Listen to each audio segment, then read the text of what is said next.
Hello and happy holidays, everybody. It's finally December, which means I'm full swing in the mood for all of the cute holiday romances. And of course, being me, it's gotta be queer. So I thought I would share with you all of the cutesy contemporary romance books that are on my TBR this holiday season. So here are 11 queer holiday romance books that you should also add to your TBR. Starting with I'll Be Gone for Christmas by Georgia K. Boone. This one says it's a heartwarming Christmas house swap rom-com in which finding yourself and finding love come hand in hand. This one follows our main character who just really needs a break from her life. She's been going through it. So her sister suggests she tries the house swapping app called Vacate, and she decides to spend the season in a Christmas-obsessed town in Ohio. Meanwhile, the other main character who takes the house of the first main character, she's also having a terrible year and just needs to escape for a while, and so goes to live in the other person's house in San Francisco, and both end up finding love in the other person's home,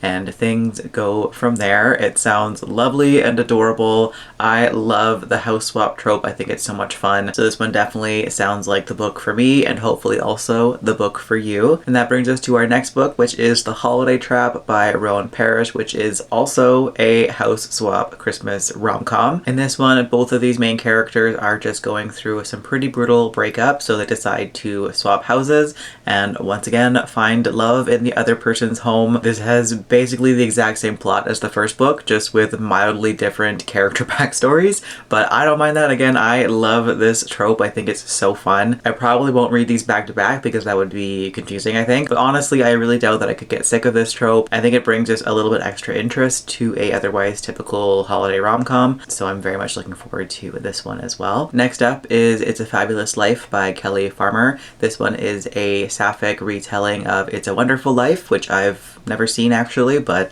it's fine.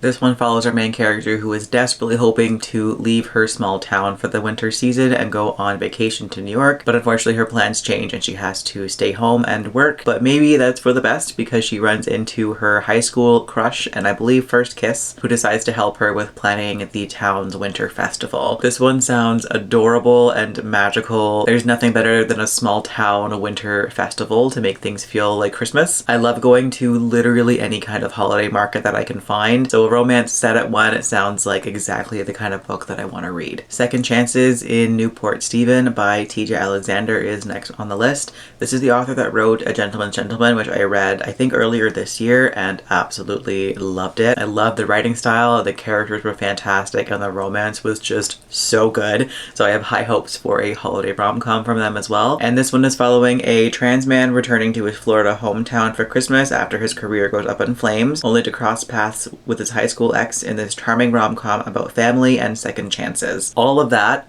sounds great to me. I love a good second chance romance, only when it's done right though, and I think a kind of high school ex is the kind of second chance romance that would work really well for me. In a lot of circumstances, if you broke up for a reason, but in the case of, you know, being really young when you dated the first time, that is just kind of a case of wrong place, wrong time, or didn't have the like emotional maturity to sustain a long-term relationship, but then reconnecting later in life is the perfect kind of second chance romance for me. And again, I know that I love this author as well, so I have very high hopes for this one. Also, the main characters are in their 40s and the one guy is also a single dad, which are two things that I don't see very often, especially in romance books, so bonus points for this one for that as well. Season of Love by Helena Greer follows a Jewish woman who inherits her grandmother's Christmas tree farm. She has no desire to run this farm and really doesn't care about it until she learns that it's actually very close to going under, so she decides that she is going to save it for her grandmother, but doing so means that she has to work with the very grumpy but attractive manager of the farm. I think Grumpy Sunshine is probably my favorite romance trope ever. I think it's so fun. I love the combination of somebody who is just so positive and uplifting and lovely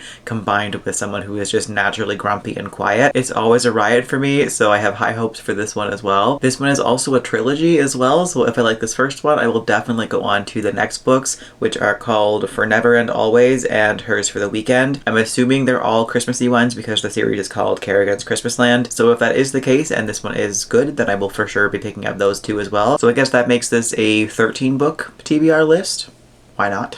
Amor actually is an anthology published by Adrianna Herrera, who's the author of Mangoes and Mistletoe, which I read years ago and loved it. And this one is a collection of holiday romances from 7 Latina authors and follows a very wide cast of characters, including a pop star, a romance writer, and a whole bunch of other really interesting kinds of people. And the authors in here also sound fantastic. A couple of them I haven't heard of, but most of them I have, and they all seem to get really good reviews, so this one sounds like it's going to be a fantastic anthology. Next up is You're a Mean One, Matthew Prince by Timothy Janovsky. This one follows a spoiled rich boy who has just been cut off by his family after making a terrible decision, and he is sent to go live with his grandparents in a small town for the holiday season while his parents try to clean up his mess. What his grandparents did not tell him is that there's also somebody living there for the time being who's just kind of renting out a room, who he ends up having to share a bunk bed with, and they do not get along. It's spoiled rich city boy meets humble, kind, regular dude,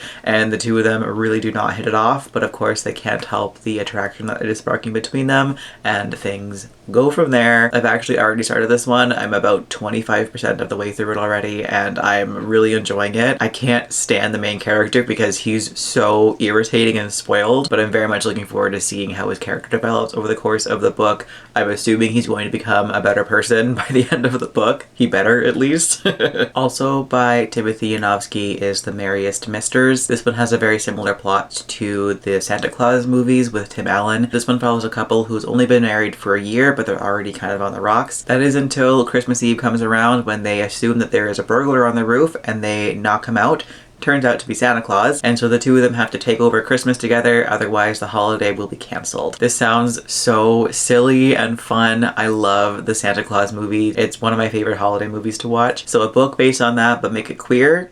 Sign me up. I am so here for this and I can't wait to get to it. The other one that I've actually already started this morning is Deck the Hulls by Cassidy. This one has such a stupidly fun premise.